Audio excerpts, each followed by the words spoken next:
poids qui peut atteindre les 5 kilos, une envergure de plus de 2,50 m et 2 pattes puissantes équipées de serres redoutables. Le grand aigle de mer a tout d'un prédateur hors pair. Cela fait de lui un symbole de force et de puissance, mais aussi un chasseur impitoyable.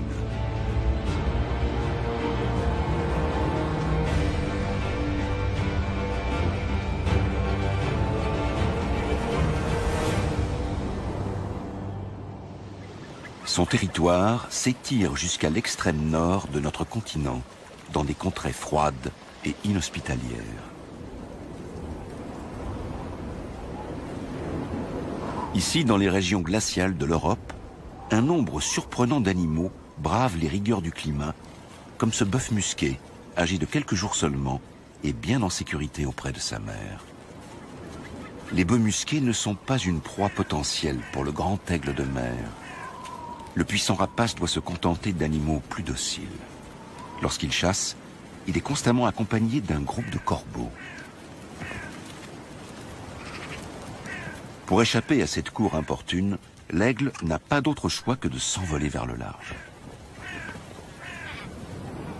En pleine mer, juste sous la surface de l'eau, la nourriture est très abondante, mais encore faut-il pouvoir l'attraper. Des millions de harengs parcourent les 1000 km qui les séparent de leur zone de frai située plus au sud.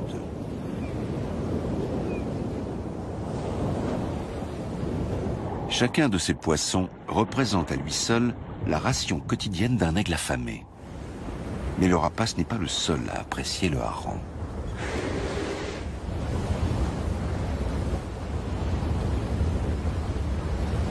Des orques suivent aussi le banc de poissons. Il arrive que plusieurs groupes se mettent à suivre le même banc. Le buffet à profusion ne régale pas uniquement les orques. Les baleines à bosse accompagnent également le cortège de harengs et en profitent pour se rassasier. En une seule plongée, les géantes peuvent engloutir une centaine de poissons. En journée, les harengs si convoités évoluent à 100 mètres de profondeur. Au crépuscule, ils viennent se placer sous la surface de l'eau et remontent inlassablement le courant chaud du Gulf Stream. Le grand aigle de mer suit le courant à la recherche des poissons migrateurs. Il ne lui reste que peu de temps. Au nord du cercle polaire, les journées d'hiver sont bien courtes.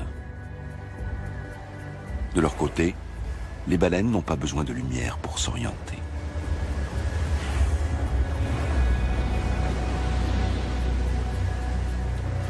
Le souffle et le bruit des nageoires attirent les mouettes, toujours prêtes à jouer les pique-assiettes.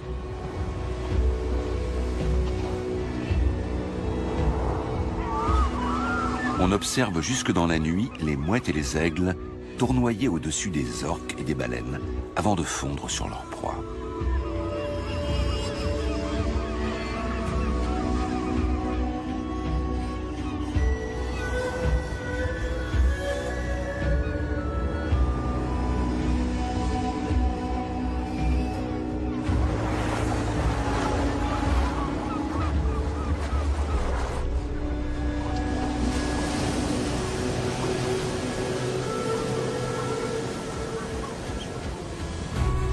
Du côté des oiseaux marins, on est peu regardant sur les bonnes manières.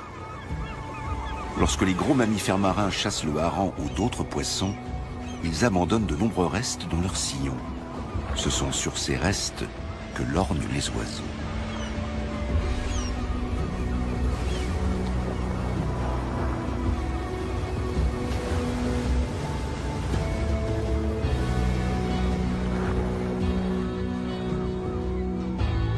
Les aigles gardent leur distance, tandis que les goélands argentés se précipitent dans la cohue et se disputent chaque poisson mort laissé par les baleines.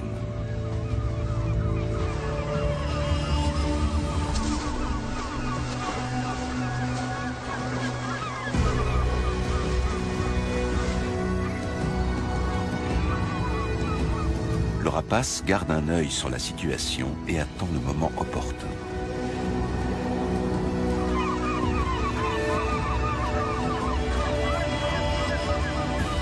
Trop occupés avec leurs semblables, les mouettes affamées passent à côté des meilleurs morceaux.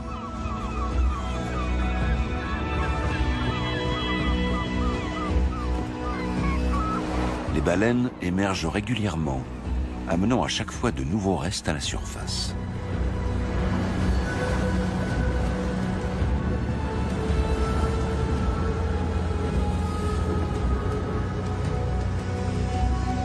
Le moment est enfin venu pour l'aigle d'aller se servir.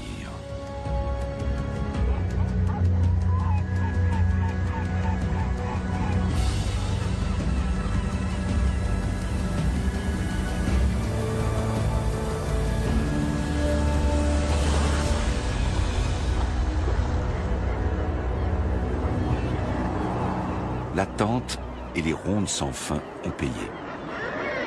Un demi-kilo de poisson suffit à nourrir un aigle adulte. Le rapace majestueux serait-il un chasseur à la petite semaine, plutôt qu'un prédateur dangereux? Ou alors cette tactique est-elle caractéristique du grand aigle de mer le long des côtes de la Scandinavie? Le littoral de l'Atlantique Nord, battu par les vagues, n'est pas l'unique territoire du grand aigle de mer. Des lacs calmes et paisibles peuvent également attirer le rapace, comme dans le Mecklembourg-Poméranie occidentale. Les flots sont immobiles et figés, à première vue du moins. Et pourtant, on n'est pas si loin de l'agitation de la mer de Norvège. Tout comme dans l'Atlantique Nord, des animaux dont l'aigle est friand se rassemblent ici en très grand nombre. Et comme d'habitude, lorsqu'une abondante source de nourriture apparaît, des prédateurs de toutes sortes viennent prendre part au festin.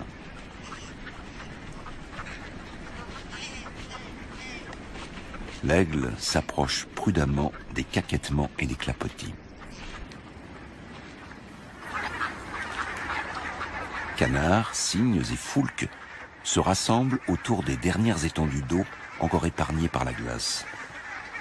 Plus la glace s'étendra, et plus les oiseaux aquatiques seront à l'étroit, littéralement pris au piège. Il n'y a plus grand-chose à manger par ici, et pourtant le peu de surface du lac encore épargné par la glace attire, comme par magie, les oiseaux aquatiques de toute la région.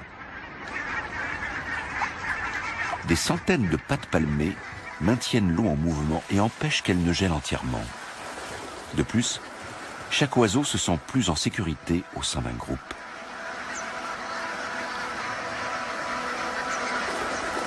Tout comme le banc de harengs dans l'Atlantique Nord protège chaque individu en déconcertant ses prédateurs. Contrairement aux habitudes de ses congénères du Grand Nord, l'aigle doit chasser seul ici.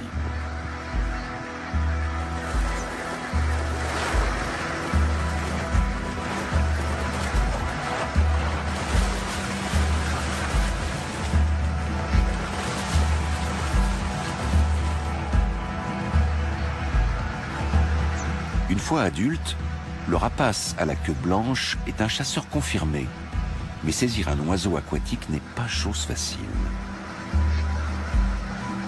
Devant la colère du cygne, il est même contraint un instant de battre en retraite.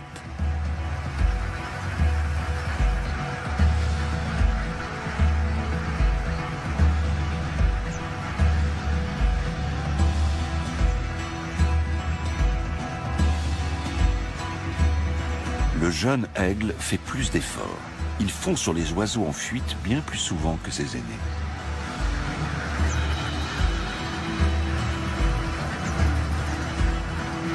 Les aigles s'y prennent à plusieurs reprises. Ils s'envolent du rivage, tournoient au-dessus du trou d'eau et attendent le moment opportun.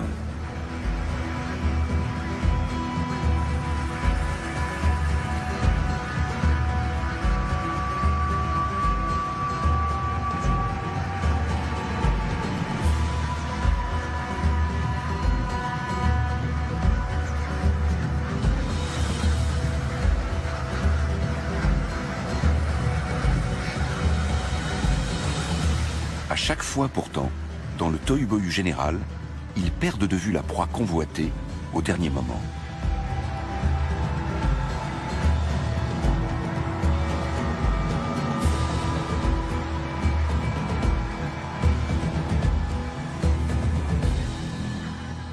Une fois au sol, le grand aigle de mer n'effraie plus personne.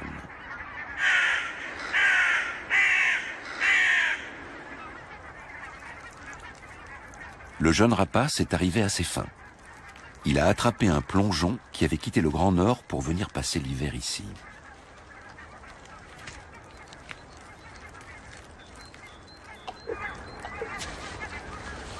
À cette saison, les grands corbeaux se soucient plus de leurs amours que de leur nourriture.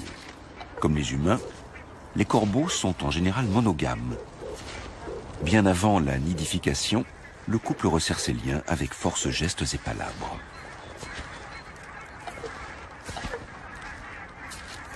Il va de soi que tôt ou tard, les corbeaux essaieront de grappiller quelques restes, mais rien ne presse.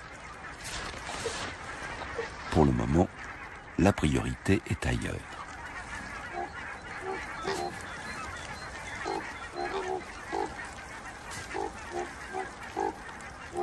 Le grand aigle de mer d'épaisse sa proie avec son bec qui lui sert de couvert. Il n'utilise ses serres que pour la maintenir en place. Les corbeaux ont obtenu du renfort et ils ont faim. Ils se montrent plus pressants afin que le rapace n'y passe pas la journée.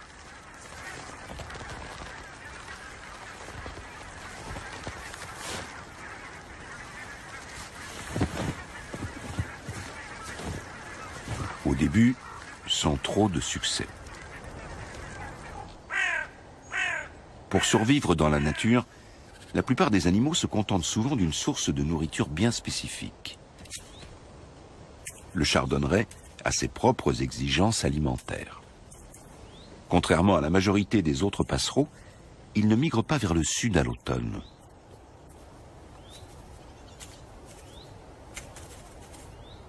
Grâce à un bec puissant et relativement effilé, il parvient à se nourrir de graines de plantes épineuses et notamment de graines de chardon, ce qui lui vaut son nom.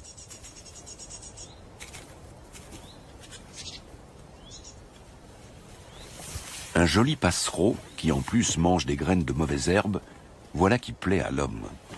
Les animaux comme le chardonneret ont toujours été très appréciés.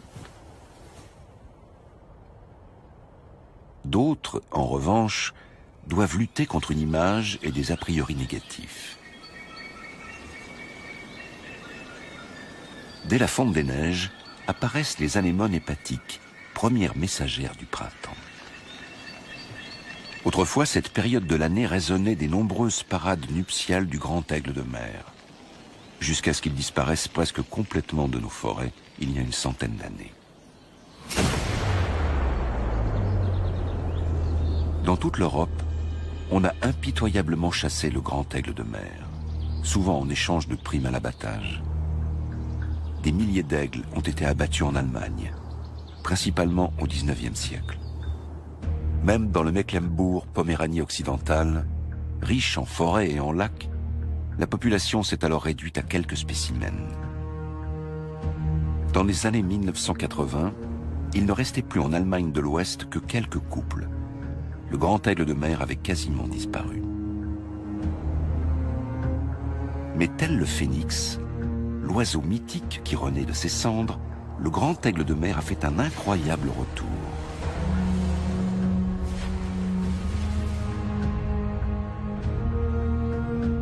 Au XXe siècle, la protection de la nature s'est développée et la chasse à l'aigle a été interdite. Les populations de rapaces se sont dès lors reconstituées, mais pas au rythme escompté. Pour quelle raison? Aujourd'hui encore, la chasse fait de nombreuses victimes parmi les aigles, ne serait-ce qu'indirectement. En effet, le plomb contenu dans les munitions est un poison mortel pour les rapaces. Il existe bien, et depuis longtemps déjà, des munitions sans plomb, mais celles qui en contiennent sont toujours vendues et utilisées.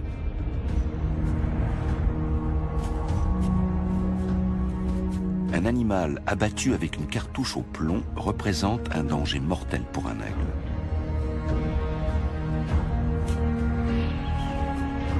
Au moment de l'impact, le projectile explose, libérant d'innombrables particules de plomb microscopiques. Les plus infimes, qui sont sans grandes conséquences pour l'homme, suffisent à causer chez l'aigle des dégâts neurologiques et à entraîner la cécité, signant ainsi son arrêt de mort.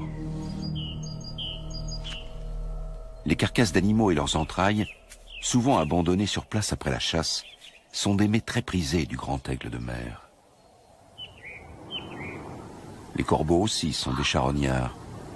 Ils ne semblent pourtant pas affectés par la présence du plomb.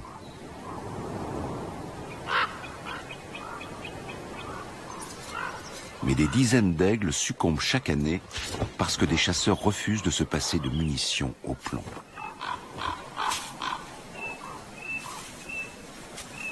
Le cerf est désormais tout au corbeau. Bien qu'il y en ait largement assez pour chacun, les querelles sont inévitables.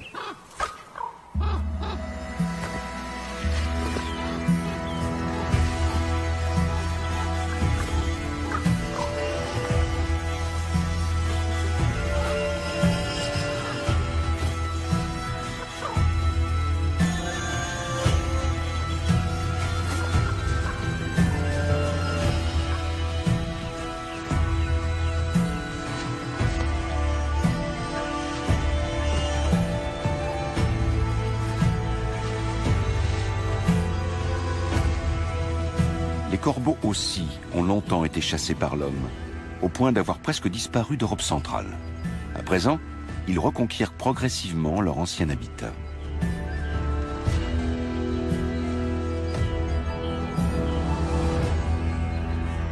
Aujourd'hui, on attribue plus de 700 territoires au grand aigle de mer en Allemagne. D'après les calculs des biologistes, il en faudrait 2 fois autant.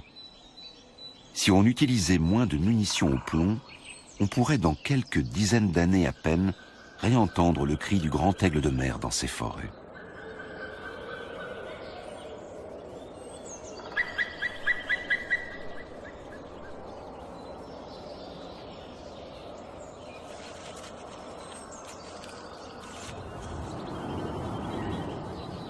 Dès la fin du mois de mars, les aiglons éclosent.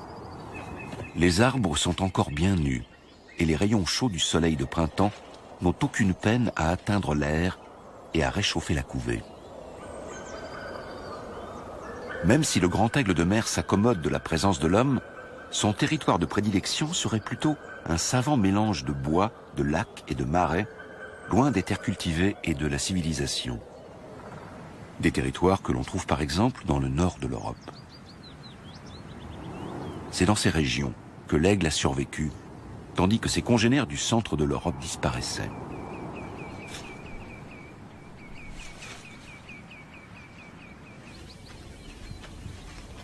Non seulement la Scandinavie présente l'avantage d'être faiblement peuplée, mais elle abrite également plus de 4000 ours bruns et autres prédateurs.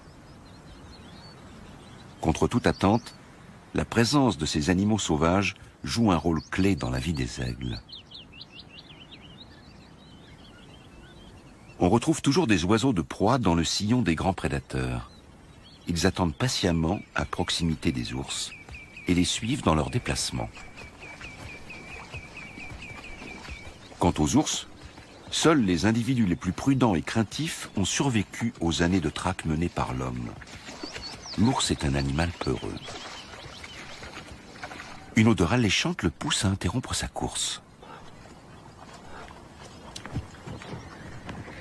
Un deuxième ours plus sombre apparaît. Il est lui aussi attiré par cet arôme qui leur fait tourner la tête.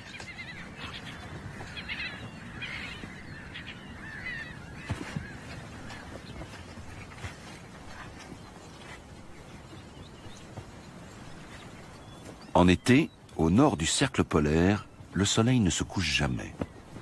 Il fait clair toute la nuit et la vie s'écoule à un autre rythme, où chacun prend son temps.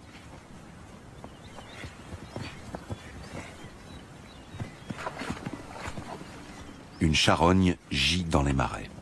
Voilà ce qui attire les ours.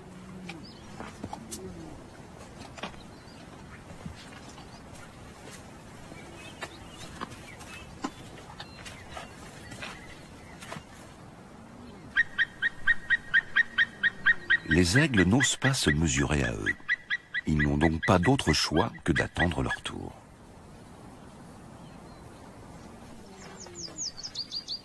Les ours dévorent tout ce qu'ils peuvent de leur butin. Ils avalent jusqu'à 40 kilos de nourriture en un seul repas.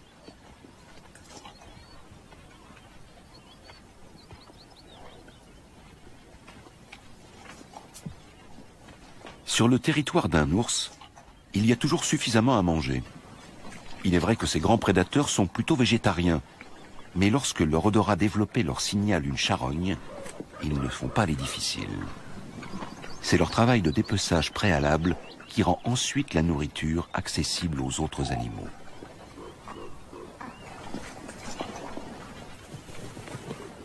Les ours, les aigles, les corbeaux et les mouettes, chacun attend son tour. Dans la nature, une charogne représente une source inestimable de protéines. Ce n'est qu'au petit matin que le dernier ours décide de s'en aller, emportant avec lui quelques provisions.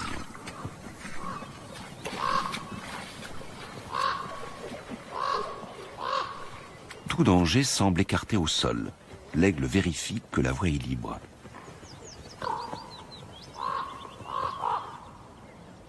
Et il peut enfin entamer son petit déjeuner. Un vieil aigle approche prudemment à travers l'herbe à coton, toujours à l'affût du moindre mouvement. Puis vient son partenaire. Les aigles de mer sont monogames. Les couples passent toute l'année côte à côte. Ils dorment et mangent l'un auprès de l'autre. Une telle union peut durer jusqu'à 30 ans. Et ce couple n'en est pas à son premier dîner en tête-à-tête. On attribue plus volontiers le rôle de charognard aux vautours qu'aux aigles. Les rapaces économisent leurs efforts en se contentant des restes. Ainsi, ils prennent également moins de risques. Lors d'une chasse en rase-motte ou face à une proie qui se rebelle, l'oiseau peut se blesser.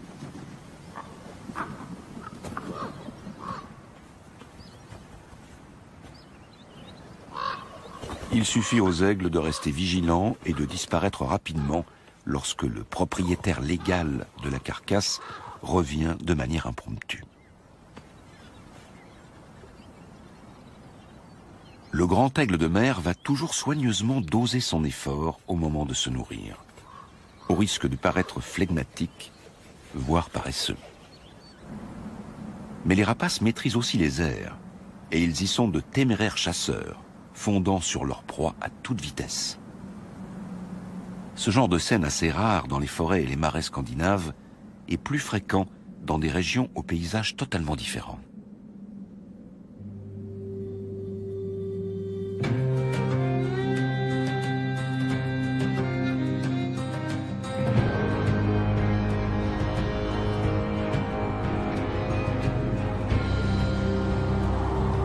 Il faut aller sur les côtes d'Europe du Nord et au-delà du cercle polaire pour mesurer réellement les capacités d'adaptation du grand aigle de mer.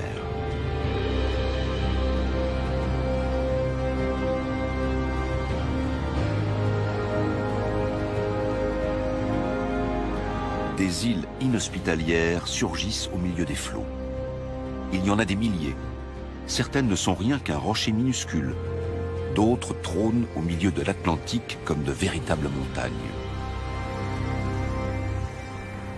Bien protégés des prédateurs terrestres qui n'ont aucun accès à ces falaises, les oiseaux marins comme les fous de bassin se rassemblent ici en très grand nombre pour se reproduire. Les fous de bassin sont parfaitement adaptés à la vie au bord de mer. Ils savent se jouer du vent et ne craignent aucun ennemi quand ils sont dans leur élément.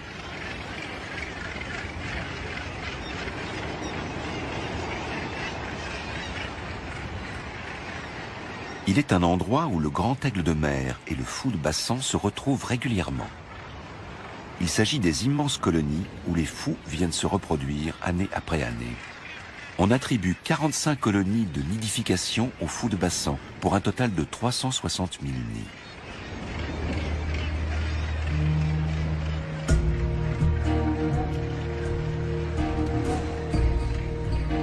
Les fous de bassin sont bien plus vulnérables ici.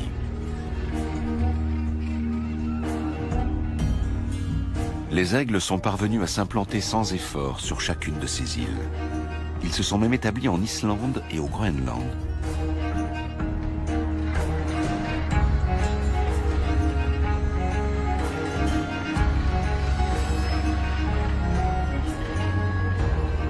Ils patrouillent au-dessus de la falaise couverte d'oiseaux pendant des heures et observent leur manège.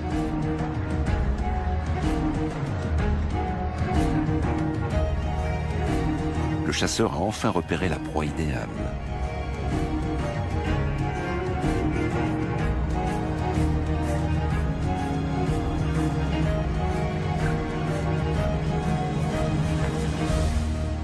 Un fou qui avait baissé la garde.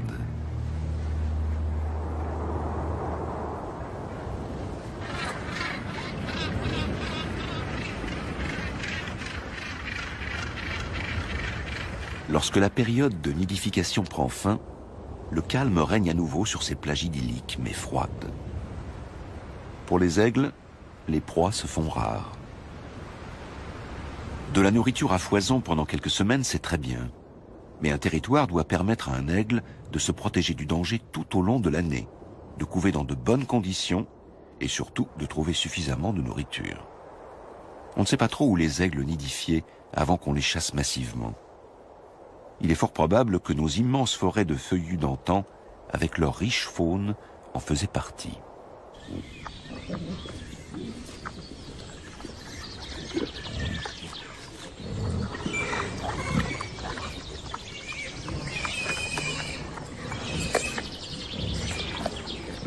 Les sangliers sont un peu trop gros pour les aigles, mais ils peuvent tout de même représenter un apport de protéines intéressant. Autrefois, les meutes de sangliers attiraient les grands prédateurs et les aigles n'avaient plus qu'à se servir.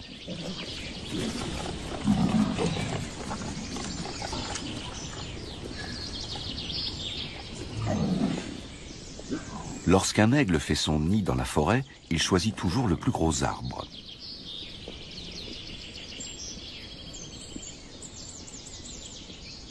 Il est vrai que l'air peut peser jusqu'à 500 kg et mesurer jusqu'à 2 mètres de diamètre.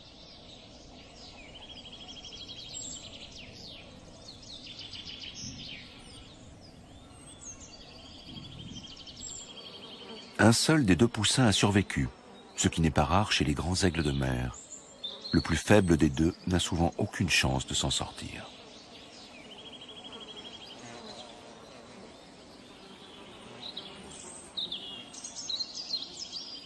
Contrairement aux sangliers, les aigles n'ont pas de prédateurs. Ainsi, une couvée d'un seul poussin à chaque saison suffit amplement à assurer la pérennité de l'espèce.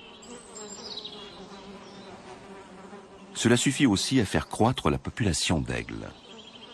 Près de 100 ans après une éradication presque totale, ce phénix a colonisé la Hollande et le reste de l'Europe de l'Ouest depuis l'Allemagne.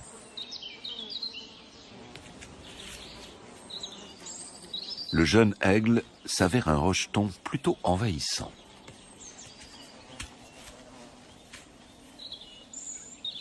Il a 70 jours et a déjà avalé pas moins de 50 kilos de viande et de poisson.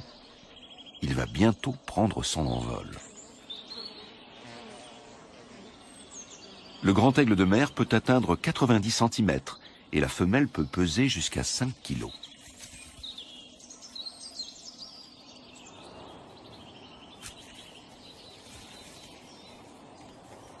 Pourtant, elle s'élance dans les airs presque sans effort.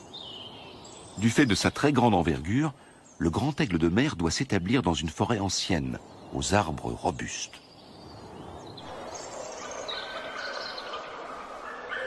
Il faut aussi que l'emplacement ne soit pas trop éloigné d'une côte, d'un lac ou d'une rivière.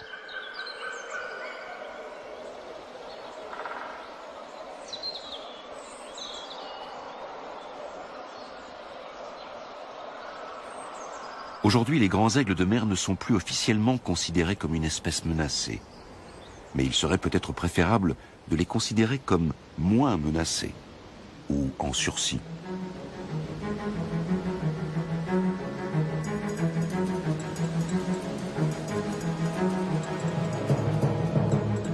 car un danger menace les aigles et les autres oiseaux, même dans les endroits les plus reculés.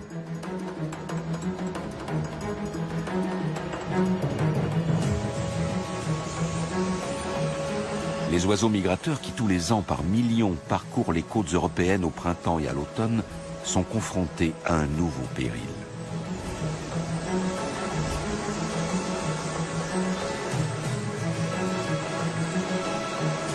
Les champs d'éoliennes sont l'emblème de la transition énergétique. Tout comme la culture de biomasse a précipité la disparition de certaines espèces, l'armée grandissante des hélices exige son tribut. Lorsqu'elles sont lancées à plein régime, les extrémités des pales peuvent atteindre les 300 km/h.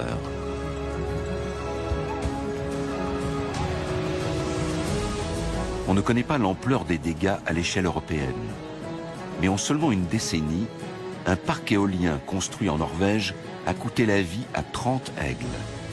En Allemagne, 95 rapaces ont à ce jour été victimes des éoliennes.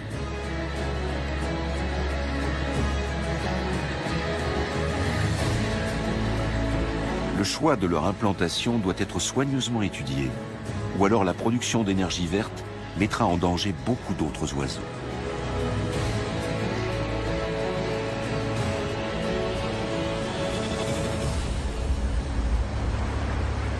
La totalité, ou presque, de la côte atlantique de la Scandinavie est à nouveau peuplée par le grand aigle de mer.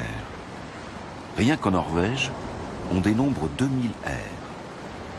Dans les eaux chaudes du Gulf Stream, qui s'écoulent inlassablement vers le nord, les aigles trouvent bien assez de poissons pour se nourrir. Les forêts sont assez rares dans le Grand Nord. Les territoires les plus septentrionaux se trouvent en dehors des zones boisées. Comment les rapaces parviennent-ils à nidifier?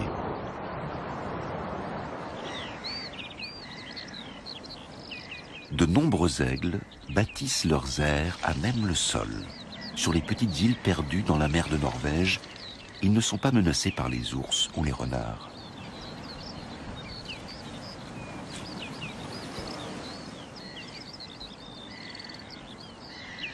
Le poussin a presque 80 jours quand il se prépare à quitter le nid. Lorsque celui-ci se trouve au sol, le danger de chute est assez réduit.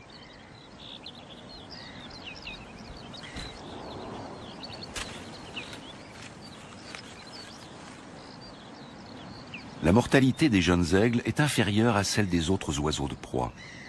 Un aiglon sur 10 succombe au cours de sa première année, contre 1 sur 2 chez les buses.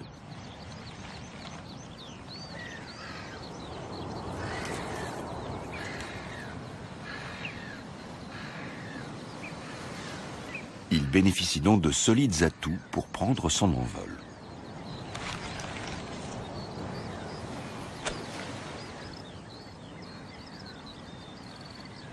Le juvénile est presque toujours seul. Les adultes viennent le nourrir 1 ou 2 fois par jour. Pour le reste, il est livré à lui-même et passe beaucoup de temps à renforcer les muscles qui lui permettront de voler. Personne n'a besoin de le lui enseigner. Il n'a qu'à suivre l'irrépressible besoin qu'il éprouve au fond de lui.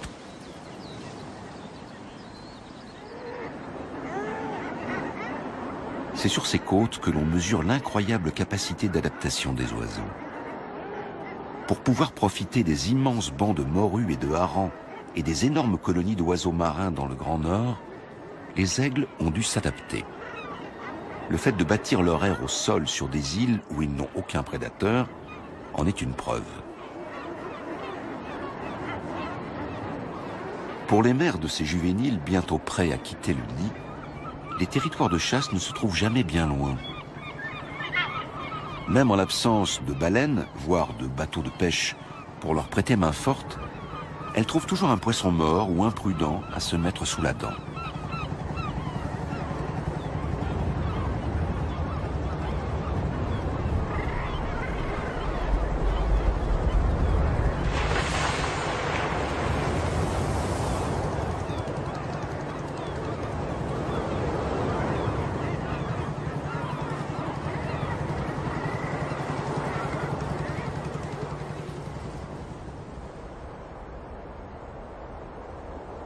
On recense des grands aigles de mer de l'Islande jusqu'au Japon.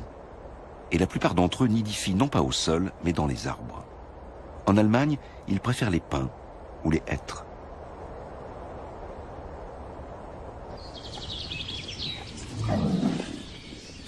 Les marcassins sont devenus de véritables petits sangliers et le poussin a tout d'un aigle adulte.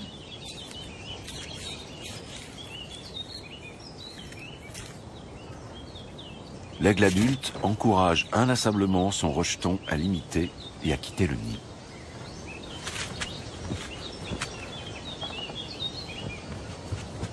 Mais avant cela, il faut s'entraîner sans relâche.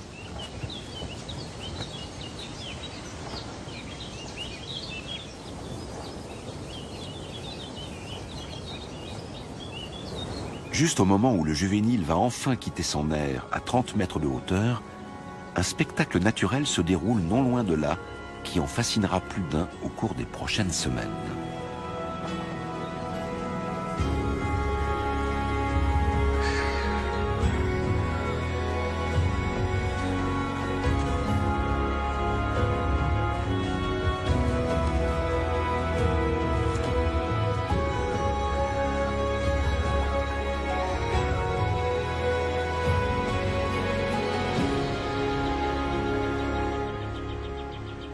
Sur une île proche de la forêt, se trouve une colonie de cormorans. Quelques 1500 oiseaux noirs se rassemblent ici tous les ans pour nidifier.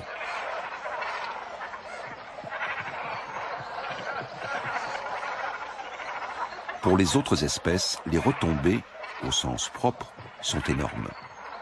Le sol de l'île est comme brûlé par les fortes déjections des cormorans, et les animaux de passage n'ont aucun mal à y repérer des restes. Comme un aimant, l'île des cormorans attire des centaines d'oiseaux affamés. Les cormorans adultes n'impressionnent pas beaucoup les aigles de mer qui tous les matins viennent se poser sur les branchages recouverts d'une croûte blanchâtre.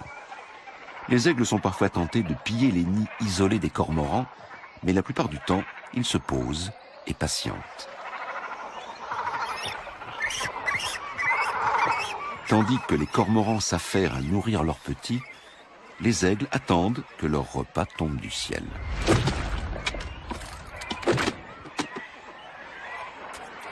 Une fois de plus, l'aigle s'emploie à faire bon usage des restes.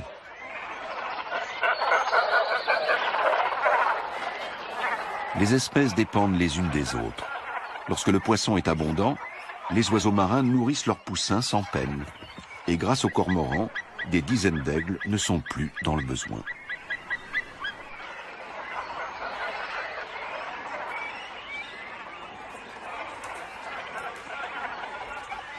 Ce n'est qu'un petit en-cap pour un oiseau de cette taille, mais il a été obtenu sans aucun effort.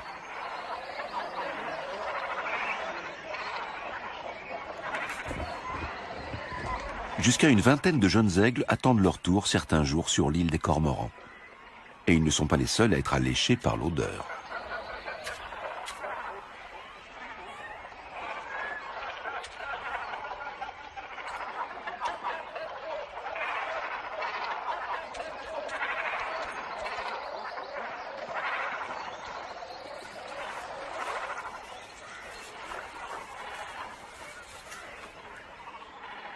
Le roi des mers se révèle en fait le roi de l'attente.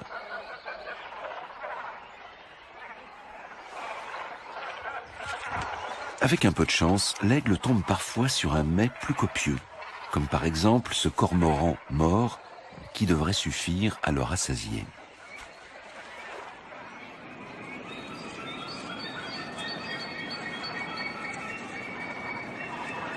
À première vue, on pourrait penser que les cormorans sont trop nombreux sur l'île. Mais que ce soit sur une lointaine île de l'Atlantique ou au bord des lacs de nos régions, le fait que certaines espèces d'oiseaux établissent d'importantes colonies en un endroit est la preuve que la nature y est préservée.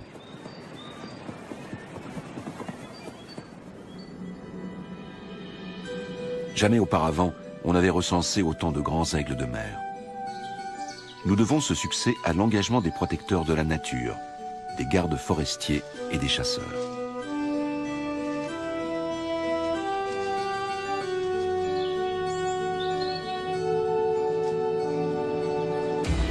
Les temps où l'on considérait l'aigle comme un animal nuisible sont révolus. Les principales menaces pour les oiseaux de proie sont sous contrôle. Sans trop d'investissement, de nouvelles zones protégées peuvent être établies autour des arbres propices à la nidification.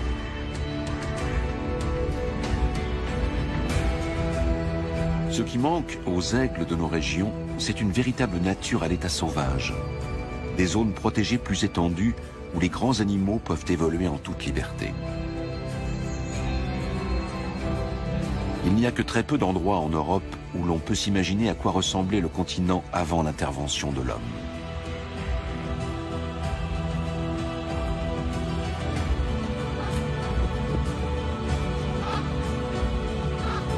Un paysage où chaque espèce endémique a sa place, même celles qui ont été longtemps haïes et chassées.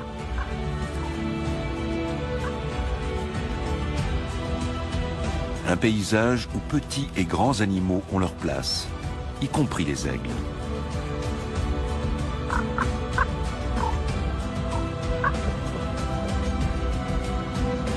De tels endroits existent, dans les parcs nationaux par exemple, ou dans d'anciennes zones d'entraînement militaire désaffectées.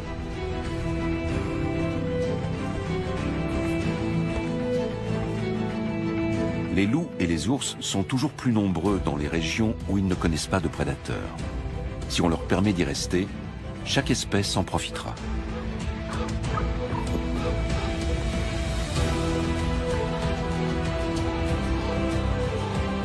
Sans eux, la recherche de nourriture est bien plus pénible pour les aigles de mer. Les rapaces suivent ces grands prédateurs pour s'épargner des efforts. C'est un comportement qu'ils ont développé au fil de leur évolution. Et si leur attente patiente auprès des autres prédateurs ne suffit pas, les aigles peuvent toujours avoir recours à leur propre talent de chasseur. Le retour du phénix représente un des grands succès de la protection animalière. Reste maintenant à intégrer plus de contrées sauvages dans le territoire du grand aigle de mer.